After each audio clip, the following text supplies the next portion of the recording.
Hello, it's Rico Caviglia, America's healthy aging trainer and creator of the Ageless Living Lifestyle. And this short training video is entitled Real Food, Real Fast. And that was actually the name of my very first hard copy book that I wrote. It's almost 20 years ago. This was called Real Food, Real Fast. It's all about how to make real food, which we're going to talk about today, and how to make it really fast. So I actually have a book. That book is actually about how to make healthy fast food, where you can make these delicious and nutritious meals in 15 minutes or less. And we'll talk about that in a little bit. But this is a very important uh, training video, a very important topic because it's about food. And of course, everybody likes to eat, right? Who doesn't like to eat? And food is so important. And I have a saying that food is for energy, food is for uh, I forgot. What did I say? Food is for healing and food is for enjoyment. So choose it wisely. Now, unfortunately, or fortunately, we have so many different food choices these days, and a lot of it is really detrimental to our health. So we're going to talk about that.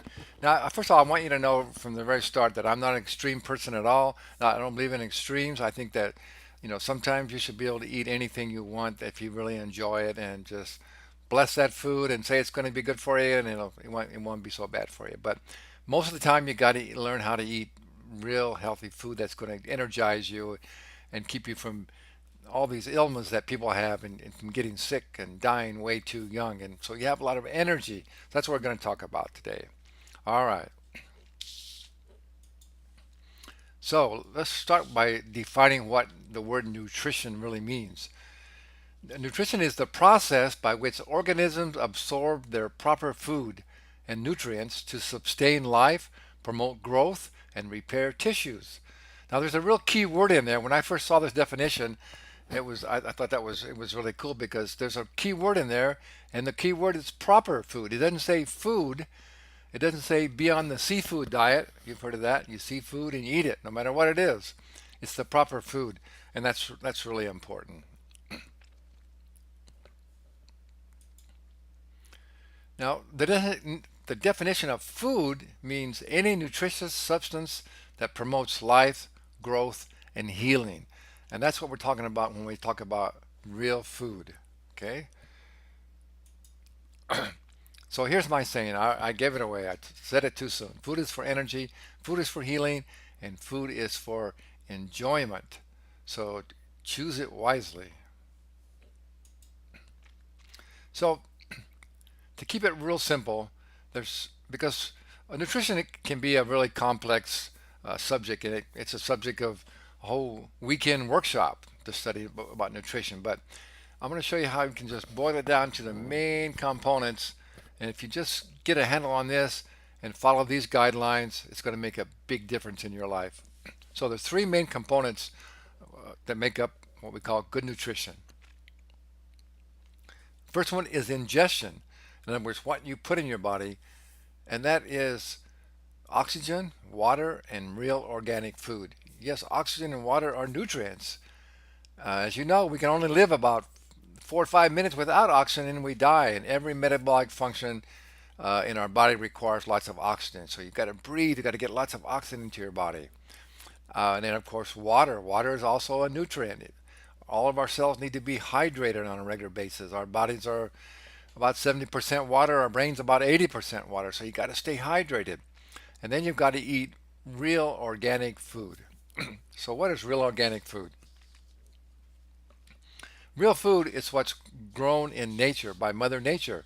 It's organic fruits and vegetables and some whole grains and nuts and seeds, and then some healthy raised animal products that are raised without any chemicals or any uh, uh, and cage free, not in a pen or a cage, raised naturally, and raised on and grass fed, not force fed all these uh, genetically modified grains that make them get really big and fat quickly.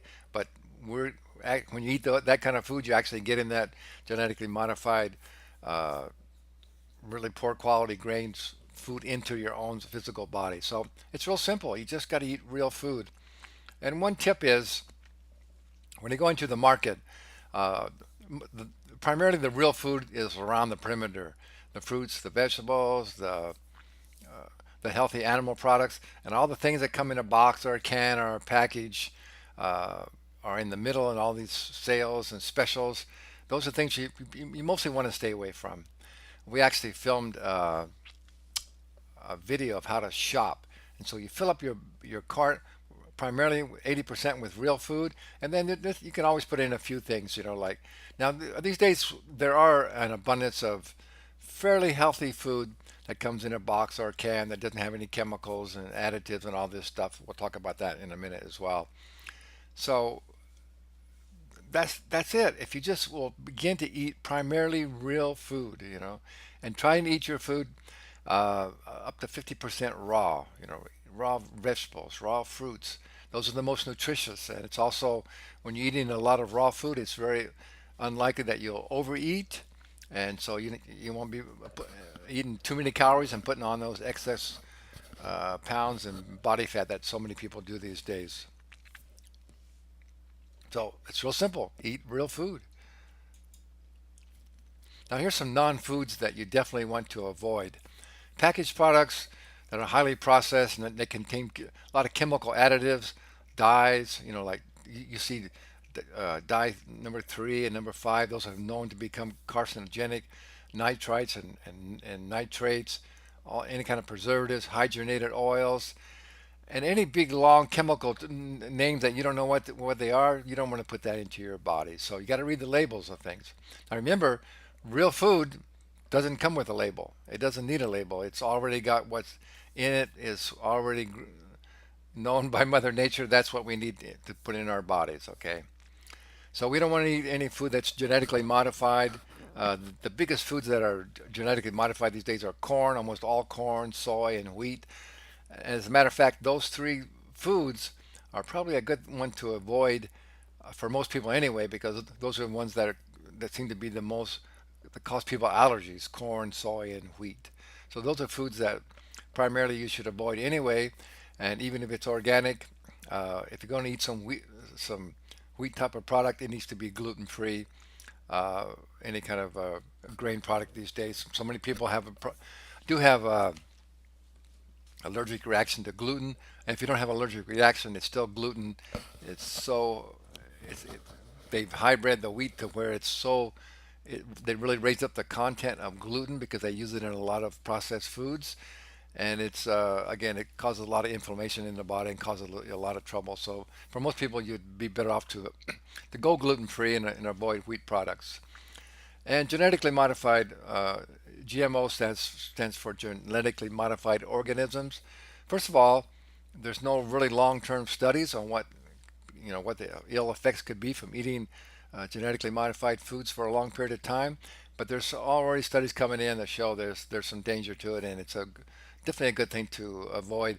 Most all in Europe, they already do not allow genetically modified foods. They're way ahead of we are. And of course, fried foods. When you fry foods at a high heat, it pretty much kills all the nutritional value and kills all the enzymes. And if you're eating fried fast food at these fast food restaurants, a lot of these restaurants, they actually reuse that fried vegetable oil, and they save it, and they reuse it again. They recycle it and fry it again. Here's my little helper, Bella, and it's you're eating rancid, highly heated vegetable oils, which are known to be really harmful to our body. So for the most part, you gotta avoid fried foods, sodas, cokes. All those things are just nothing but acid and sugar, really harmful to the body. Way too much sugar, and the so-called energy drinks. These so-called energy drinks are not giving you energy. They're giving you a stimulant like caffeine and sugar and herbal stimulants that actually are causing you long-term fatigue, because when your adrenal glands are a little bit fatigued and you think you need something to give you some energy, what you need to do is breathe and get some water and get some real food, and get some rest, get enough sleep. That's how you get energy in your body. These energy drinks are really detrimental to your health. You don't want to drink those at all. And we really need to reduce or get rid of all the refined sugars, and especially these synthetic sweeteners, like Splenda and all those. They're known to be carcinogenic. Again, just think about it. All these things that man makes, all these synthetic foods that man makes, most likely they're not really. Uh, First of all, they're not nutritious, and they can be downright carcinogenic for us. So stick with whole natural foods. If you want to eat some sugar, I eat myself personally raw organic honey and maybe some organic maple syrup. That'd be the best sugars to eat. All right. Now, the second thing you have to know about nutrition is digestion and absorption. In other words, so what it doesn't matter what you're eating, you can eat the best food, but if you're not digesting it well and absorbing it, it's not going to do you any good as well. So here's some tips for digestion. When you eat, just eat. That's a big tip too for not overeating. You see, we have a thing in our brain called the apostat, and it lets you know when you're feeling full, like you've had enough. But if you're eating real fast and you're distracted, by watching TV or getting involved or reading or do something besides just concentrate on your eating, you're probably you're eating too fast and you're going to overeat because you're distracted and you don't know that you're full already. So the other part of that is to chew your food well, chew it slowly. And I mentioned this briefly before, but if you are eating something that you think is maybe not the most nutritious thing for you, well, just if you're going to eat it like something that you really enjoy, just bless it and say, This is going to be nutritious and health building for me, and I'm going to enjoy it. So once in a while, you can eat something that you really know that's not the most healthy food, but if you bless it, it'll probably be a lot better for you. Now, food combining, it's only basic two things you really need to know. Protein foods and sugar do not mix at all. See, when you eat a protein food, it gets digested in your stomach in an acid medium, and it has to lay in there, and all the hydrochloric acid has to come in and break it down. So if you eat like, say you eat a piece of meat, and then you put some dessert on top of that, because the sugar food is digested in the small intestine in an alkaline medium, but it gets trapped in your stomach, closes off to bring in all the acid to digest the protein, and so that sugar just ferments in the acid. And that's what causes heartburn and indigestion and all those kind of problems, and very poor absorption and very not and upsets your digestion. So always combine your protein foods, combine well with vegetables, and actually, that's pretty much it. It doesn't combine that well with starches or grains or with fat. Fats and proteins and vegetables combine well together. And actually, fruit and sugar foods actually don't combine well with anything. They should always be eaten as a snack or alone. So any kind of sweet or fruits or desserts should be eaten by themselves. And then you can combine vegetables with with grains or with fats, and you can combine vegetables with fats and protein. And the important thing is, again, is to stop before you feel full. The idea for eating is to get energy, right? So many times we eat, we overeat, and we just feel slowed down instead of having energy, right? So I'm sure I always ask this question when I speak to a group. Have you ever eaten a meal and then afterwards you felt kind of tired and slowed down? And everybody raises their hand. And that's either because you overate, so all the blood has to rush down into your stomach to try and deal with all that excess food in there, or you ate the food that we've just been talking about, the really highly processed, devitalized food that's so low in nutrition and so low in energy, it can actually put you on a negative. You see, it takes a certain amount of energy to digest and absorb and eliminate any food that you eat. It takes a certain amount of energy to do that. So if you're eating really highly processed, fast junk foods that are very low in energy, you can actually be on a negative, and that's what's make you feel tired instead of giving you energy. And the other thing about eating these highly processed junk foods, that they're so low in nutrition, they make you overeat because your body knows what it needs. So your body's all these calories are coming in, but you're not getting the nutrients. You're not getting the vitamins and minerals and enzymes that your body needs for metabolism. So it's saying, well, okay, we got all these calories, but where's the good stuff? What we need? So it keeps making you think you're hungry. So you tend to overeat when you eat all these junk foods. It becomes addictive to you. And the last thing that we have is it says king, queen, and prince. Although I have a little, I'm not really going along with this anymore, but it's kind of interesting. There's an old saying in English that in the morning you eat like a king, at noon you eat like a queen, and in the evening eat like a prince. That means you eat more in the morning, and then less at noon, and then even less in the evening. And it's kind of interesting. One of my Russian clients said they have this same saying, only it's a little bit different. They say in the morning, all the food you have, you eat yourself. At noon, all the food you have, you share with a friend. And in the evening, the food you have, you give it to your enemies. Because we all know that it's not good to overeat and eat too much in the evening because your body's.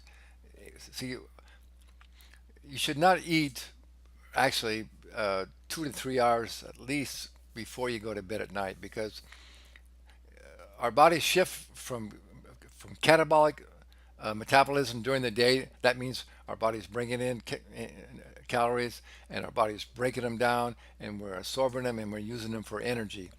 And then in the night, when the sun goes down and gets dark, our body shuts down and shifts over to anabolic metabolism. Anabolic means repairing. So then we have to get rid of the waste products and we got to repair the damage that's done from the normal metabolic processes.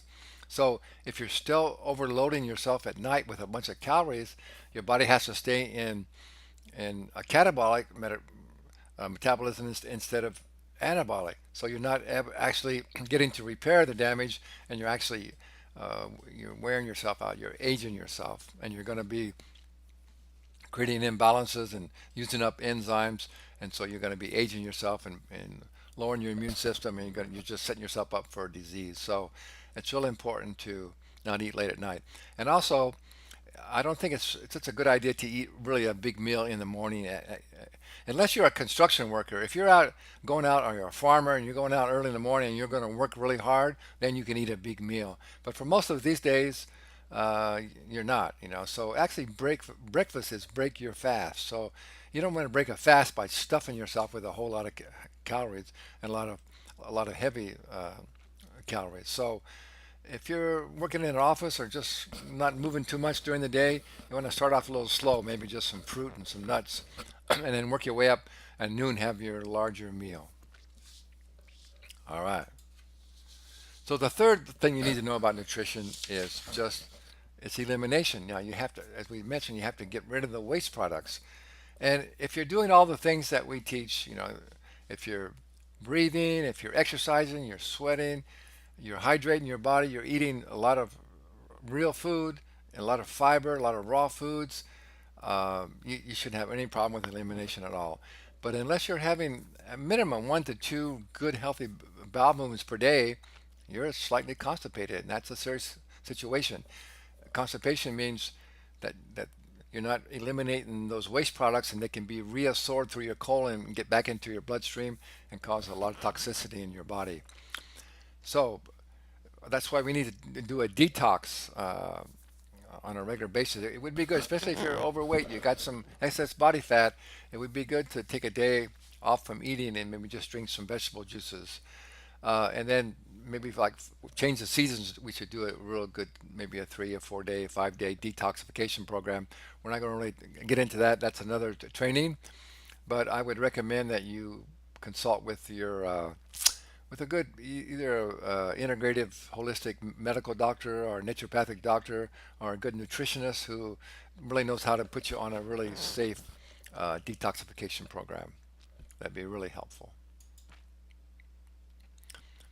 Well, I've got ahead of myself. Okay, there's a slide that says personalized nutrition. Okay, so the important thing here is to realize that we're all biochemically unique. In other words, you know, what could be a great healthy food for one person can actually cause them to almost die. I know some people that are really allergic to nuts. If they eat nuts, they have to go to the hospital. They almost can die. So you need to still, it's really worthwhile to consult with a naturopathic doctor or a good nutritionist to see what foods are really working best for your particular system. Because if you're having a little trouble with low energy, or maybe getting ill all the time, you're not really getting, or you have digestive problems, there's probably some foods there that you're eating that are causing you those problems. And there's lots of different blood tests, muscle testing ways they can do that. But I want to tell you about one that you can do easily yourself at home that's pretty accurate. It's called the pulse test. And what you do, you take a food that that you may suspect might be causing you problems. Let's say it's oranges. So you take your pulse and say it's 70, okay? Then you eat the orange and wait, a few minutes, and then recheck your pulse. And if it goes up at least a minimum of about 10 beats, that means your body is struggling with that particular food, and that food's probably not good for you. So that's something you can do at home. You can test the food, see if it's serving you well or not. Nutritional supplementation, we're not really going to get into this real well, a whole lot, but I highly recommend. We do need supplementation, and that's exactly what that means. That doesn't mean that you can live on your vitamin and mineral pills. You got to eat real food, but it's unless you have your own organic garden and you have time to really learn all the different nutrients that your body needs on a regular basis, and know the foods that'll give you all those nutrients on a daily, regular basis, you're going to need some supplementation. And so I highly recommend that you get a whole food uh, supplement that's made from whole foods, because that's how our body is able to absorb out of our nutrients out of our foods. All these high potency synthetic vitamin formulas and mineral formulas, they're really poorly absorbed, and it's mostly a waste of money. You're just gonna it's just gonna go right through. You're not going to get really absorbed. And what I do, there's a lot of good herbal green products in powder form that you can just mix with water or juice and drink them in the morning. You get a lot of minerals and trace minerals and vitamins naturally from a whole lot of different kind of green products. We definitely need trace minerals. You can actually buy little bottles of liquid trace minerals. It's a good thing also to put into your water. It makes your water more alkaline. Vitamin D3, we now know that it's a big deficiency in most people in America. Vitamin D3 is the natural form of vitamin D3.